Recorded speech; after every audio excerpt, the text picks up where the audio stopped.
آپ امیجن کیجئے کہ دنیا میں کوئی ایسی ہستی ہے جس کو دیکھنے سے ایک مقبول حج جتنا اجر ملے۔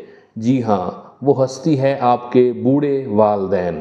ہمارے نبی کریم صلی اللہ علیہ وسلم کا فرمان ہے کہ اگر آپ اپنے بوڑھے والدین کو محبت کی نظر سے، شفقت کی نظر سے، پیار کی نظر سے ایک دفعہ دیکھتے ہیں تو آپ کو مقبول حج جتنا ثواب ملتا ہے۔ مقبول حج وہ حج ہوتا ہے جو اللہ پاک قبول کر لے۔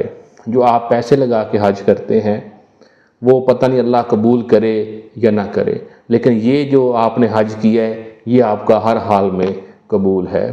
اپنے والدین کی قدر کیجئے۔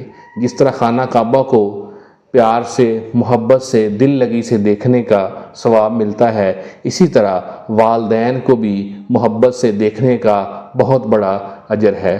اگر آپ کے والدین حیات ہیں، آپ کی آنکھوں کے سامنے ہیں، تو یہ اجر آپ مس نہ کیجئے گا۔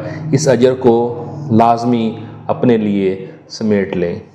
جن کے والدین پاس ہیں ان کا حیا کریں، ان سے محبت کریں اور ان سے نرمی سے پیش آئیں۔ اپنا بہت سا خیال رکھیے گا۔ اللہ حافظ۔